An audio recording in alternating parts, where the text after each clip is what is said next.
दोस्तों नमस्कार, मैं राजकुमार शर्मा हर सवाल का जवाब चैनल में आपका स्वागत करता हूं।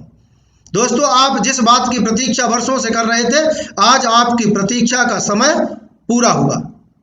प्रत्येक व्यक्ति हनुमान जी की आराधना करना चाहता है, हनुमान जी को प्रसन्न करना चाहता है, हनुमान चालीसा को सिद्ध करना चाहता है, लेकिन कैसे करें, ये समस्या है।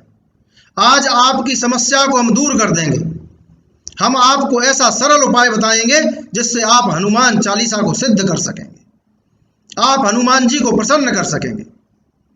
क्योंकि आप अच्छी तरह से जानते हैं कि हनुमान जी एक ऐसे देवता हैं जो चारों युगों में विद्यमान हैं और कलयुग के प्रमुख देवता हैं।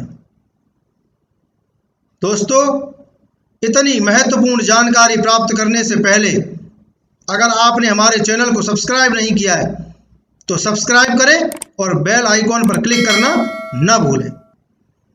दोस्तों, प्रत्येक व्यक्ति चाहता है कि हमारी समस्त मनोकामनाएं एक बार एक जाप करने से, एक देवता को प्रसन्न करने से ही पूर्ण हो जाए, हमें अलग अलग न भटकना पड़े।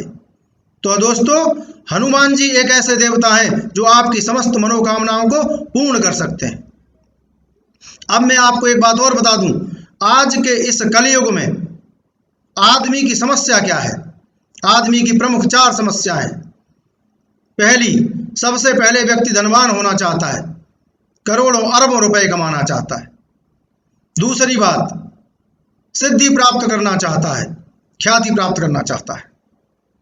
तीसरी बात, कोई ऐसा परिवार नहीं जिसमें कोई ना कोई सदस्य बीमार ना हो, रोग से ग्रसित ना हो, रोग से पीड़ित ना हो।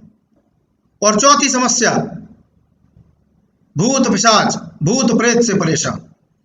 तो दोस्तों, मैं आपको यह बात बता दूं कि यह चारों समस्याएं हनुमान जी के लिए चुटकी बजाने मात्र, एक चुटकी बजाने से ही समस्त समस्याओं का निदान कर देंगे वो। दोस्तों, अब ऐसा क्या करें कि जिससे आप हनुमान जी का आह्वान करें और हनुमान जी आपके पास प्रकट हो जाए। तो मैं आज आपको वह तरीका बताऊंगा कि जिससे हनुमान जी को आप याद करेंगे वो हनुमान जी आपके पास पहुंच जाएंगे। उसके बाद आप हनुमान जी की आराधना कर सकेंगे। क्योंकि जब हनुमान जी आपसे दूर होंगे तो आपकी पूजा उन तक देर से पहुंचेगी, और जब आप उनका आह्वान करके अपने पास उनको बुला लेंगे, उसके बाद जब आप उनकी आराधना करेंगे तो उन्हें तत्काल प्राप्त होगी। दोस्तों, एक बात और याद रखना कि भगवान श्री राम के द्वारपाल हैं हनुमान जी। अगर भगवान श्री राम तक पहुंचना है तो बिना हनुमान जी की अनुमति के आप नहीं पहुंच सकते। बिना हनुमान जी को प्रसन्न किए हुए भगवान श्री राम तक नहीं पहुंच सकते। भगवान श्री राम जी बैकुंठ धाम में निवास करते हैं और हनुमान जी बैकुंठ धाम के द्वारपाल हैं। राम दुआरे तुम रखवारे, होत न आज्ञा बिनु पैसारे। बिना हनुमान जी की आज्ञा के आप बैकुंठ धाम में प्रवेश कतई नहीं कर सकते। दोस्तों, हनुमान चालीसा को सिद्ध कैसे करें, क्योंकि हनुमान चालीसा के अंदर एक एक चौपाई अपने आप में मंत्र है, आपकी समस्या का निदान है। हनुमान चालीसा अपने आप में एक ग्रंथ है। यह कोई साधारण चालीसा नहीं, बल्कि स्वयं गोस्वामी तुलसीदास जी द्वारा रचित चालीसा है। बड़ा ही प्रभावशाली है। मैंने आपको जो पहली समस्या बताई कि प्रत्येक व्यक्ति धनवान होना चाहता है, तो हनुमान जी को यह वरदान प्राप्त है कि वह किसी भी व्यक्ति को धनवान बना सकते हैं। अष्ट सिद्धि नव निधि के दाता, असवर दीन जानकी माता। हनुमान जी को जानकी माता ने ऐसा वरदान दिया है कि अगर आप किसी व्यक्ति को धन प्रदान करना चाहें तो अपार धन प्रदान कर सकते हैं। दोस्तों, दूसरा मैंने सिद्धि वाला बताया, तो वो भी हनुमान जी महाराज को वरदान प्राप्त है कि वह किसी भी व्यक्ति को अष्ट सिद्धि, 8 सिद्धियों में से कोई भी सिद्धि प्रदान कर सकते हैं। अब दोस्तों, अगर आपके परिवार में कोई भी व्यक्ति अगर रोग से ग्रसित है रोग से पीड़ित है, तो हनुमान चालीसा में यह भी स्पष्ट रूप से कहा गया है कि नासै रोग हरे सब पीरा, जपत निरंतर हनुमत वीरा। जो लोग हनुमान जी की आराधना करते हैं, हनुमान जी का जाप करते हैं, हनुमान चालीसा का पाठ करते हैं, उनके समस्त रोगों का नाश हो जाता है। और चौथी समस्या, लोग भूत प्रेत बाधाओं से परेशान हैं, तो हनुमान चालीसा में यह भी स्पष्ट रूप से बताया गया है कि भूत पिशाच निकट नहीं आवे, महावीर जब नाम सुनावे। दोस्तों, अब बात यह आती है कि आप हनुमान जी की आराधना कैसे करें, हनुमान जी को प्रसन्न कैसे करें, हनुमान जी का आह्वान कैसे करें। तो दोस्तों, एक बात याद रखना, हनुमान जी स्वयं 24 घंटे प्रत्येक पल प्रभु श्री राम की आराधना में, श्री राम नाम के जाप में लगे रहते हैं। अगर आप हनुमान जी को अपने पास बुलाना चाहते हैं तो आपको हनुमान जी की आराधना करने से 5 मिनट पहले प्रभु श्री राम का जाप करना पड़ेगा। श्री राम जय जय राम। आप सोच रहे होंगे कि क्या राम नाम लेने से हनुमान जी हमारे पास आ जाएंगे? अवश्य आ जाएंगे। मैं इस बात का उदाहरण आपको देता हूं। जिस वक्त लक्ष्मण जी को शक्ति लगी, उस वक्त हनुमान जी महाराज संजीवनी बूटी लेने के लिए जा रहे थे। रास्ते में रावण ने एक मायावी राक्षस कालनेमी को भेज दिया कि किसी भी तरह से हनुमान जी को रोकना है। तो आप समझ लीजिए, उस व्यक्ति ने भी हनुमान जी को रोकने के लिए प्रभु श्री राम के नाम का सहारा लिया। वह एक साधु के भेष में बैठ गया और राम नाम का जाप करने लगा। अब आप एक चीज सोचिए कि सूर्योदय होने से पहले हनुमान जी महाराज को संजीवनी बूटी लेकर लौटना था, परंतु रास्ते में एक व्यक्ति राम नाम का जाप कर रहा था। तो उस राम नाम के जाप को सुनकर ऐसी संकट की घड़ी में, ऐसे विपत्ति काल में भी जब समय कम था, फिर भी हनुमान जी महाराज वहां रुक गए और उस संत को प्रणाम करने लगे, क्योंकि वो राम नाम का जाप कर रहा था। तो आप सोचिए कि अगर आप 5 मिनट राम नाम का जाप करते हैं तो हनुमान जी महाराज अवश्य आपके पास आएंगे।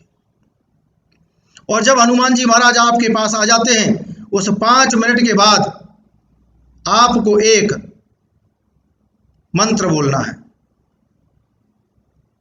वो मंत्र क्या है?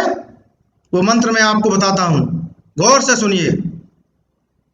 ओम अतुलित बलधामम हैम शैलावदेहम धनुजवन कृशानुम ज्ञान नाम ग्रगण्यम सकल गुण निधानम वानराणामधीशम रघुपति प्रिय भक्तम वात जातम नमामि। दोस्तों, आप इस मंत्र को देखकर भी पढ़ सकते हैं। आप इस मंत्र को केवल एक बार बोलें। आपकी श्रद्धा हो तो 3 बार बोलें, 5 बार बोलें, लेकिन मैं तो यही कहूंगा कि आप इस मंत्र को देखकर भी बोल सकते हैं और एक बार इसको बोलें। और इसको बोलने के पश्चात आप हनुमान जी महाराज का ध्यान करके श्री हनुमान चालीसा का पाठ करें। दोस्तों, मैं एक बात और बता दूं आपको कि मंत्र का जाप करने में बड़ी कठिनाई होती है, बड़ी समस्या होती है। मंत्र जाप के कई नियम होते हैं, लेकिन हनुमान चालीसा को पढ़ने का कोई विशेष नियम नहीं है। आपको सिर्फ पढ़ना है। अब आप सोच रहे होंगे कि महाराज जी की बात सत्य है या असत्य। तो मैं आपको यह भी बता दूं कि हनुमान चालीसा में ही यह स्पष्ट रूप से गोस्वामी तुलसीदास जी कह गए हैं कि जो यह पढ़े हनुमान चालीसा होय सिद्धि साखी गौरी सा। जो यह पढ़े, उन्होंने ये नहीं बताया कि इसको कैसे पढ़ना है। जो भी पढ़ेगा, बच्चा पढ़ेगा, बूढ़ा पढ़ेगा, महिला पढ़ेगी, पुरुष पढ़ेगा, जो यह पढ़े हनुमान चालीसा होय सिद्धि, यह हनुमान चालीसा उस पर सिद्ध हो जाएगा। होए सिद्धि साखी गौरीसा। लेकिन कौन है इस बात का साक्षी? इस बात की गवाही कौन देगा कि यह हनुमान चालीसा सिद्ध हो जाएगा? होए सिद्ध साखी गौरीसा। इस बात की गवाही भगवान शिव और मां पार्वती देते हैं कि जो भी व्यक्ति हनुमान चालीसा का पाठ करेगा, यह हनुमान चालीसा उस पर सिद्ध हो जाएगा। दोस्तों ध्यान रखना, हनुमान चालीसा का पाठ करेंगे अगर आप, तो यह हनुमान चालीसा आपकी समस्त मनोकामनाओं को पूर्ण कर देगा। इसलिए आप बिना विलंब किए जिस प्रकार मैंने आपको बताया है, उस मंत्र का एक बार पाठ करके हनुमान चालीसा का पाठ करें। हनुमान जी प्रसन्न हो जाएंगे, हनुमान चालीसा सिद्ध हो जाएगा और उसके बाद आप जो चाहेंगे वही आपकी मनोकामना पूर्ण हो जाएगी। दोस्तों मैं आपको एक विशेष बात और बता दूं कि कुछ बातें ऐसी भी हैं जो हनुमान जी महाराज को पसंद नहीं हैं। अगर वह बातें आपने नहीं छोड़ी तो हनुमान जी महाराज आप पर कभी भी प्रसन्न नहीं होंगे। दोस्तों सबसे पहली बात, जिस घर में, जिस परिवार में प्रभु श्री राम का कीर्तन नहीं होता, प्रभु श्री राम का अपमान किया जाता है, हनुमान जी महाराज उस घर में, उस परिवार में कभी भी विद्यमान नहीं हो सकते। उस परिवार के किसी भी सदस्य पर हनुमान जी महाराज प्रसन्न नहीं हो सकते। इसलिए दोस्तों याद रखें कि प्रभु श्री राम का गुणगान, प्रभु श्री राम का जाप जरूर करते रहें। दूसरी बात, जिस घर में मदिरापान किया जाता है, मांस का भक्षण किया जाता है, हनुमान जी महाराज हमेशा कुपित रहते हैं, क्रोधित रहते हैं ऐसे लोगों से, और हनुमान जी महाराज ऐसे लोगों पर कभी भी अपनी कृपा का अमृत नहीं बरसा सकते। दोस्तों याद रखना, जिस परिवार में गंदगी फैली रहती है, भूत पिशाचों की तरह, प्रेतों की तरह गंदे संदे पड़े रहते हैं लोग, ऐसे लोग हनुमान जी के निकट कभी भी नहीं जा सकते। उनके चालीसा में यह स्पष्ट बोला गया है, भूत पिशाच निकट नहीं आवे। तो अगर आप मनुष्य होकर के भी पिशाचों जैसी जिंदगी, गंदगी में जी रहे हैं, तो हनुमान जी महाराज आप पर कभी भी प्रसन्न नहीं होंगे। दोस्तों याद रखना, जो लोग नारी का अपमान करते हैं, नारी को पैर की जूती समझते हैं और उस पर क्रोध करके उसको पीटते रहते हैं, मारते रहते हैं, उसका सदा अपमान करते रहते हैं, हनुमान जी महाराज ऐसे लोगों पर कभी भी प्रसन्न नहीं होते। क्योंकि हनुमान जी महाराज की नज़र में प्रत्येक महिला माता का स्वरूप है। इसलिए अगर आप हनुमान जी महाराज को प्रसन्न करना चाहते हैं तो कभी भी, चाहे वह आपके परिवार की हो या किसी अन्य परिवार की, किसी भी महिला का अपमान कतई न करें। दोस्तों इन बातों का अगर आप ध्यान रखते हैं और पूर्व में बताई हुई समस्त बातें विधि अनुसार अगर आप करते हैं, तो हनुमान जी महाराज आप पर आवश्यक रूप से प्रसन्न होंगे। दोस्तों आपको कैसा लगा हमारा यह वीडियो अवश्य लिख भेजें, और अगर आप हनुमान जी के भक्त हैं तो आप कमेंट बॉक्स में जय हनुमान या जय श्री राम लिखकर अवश्य भेजें। जय श्री राम।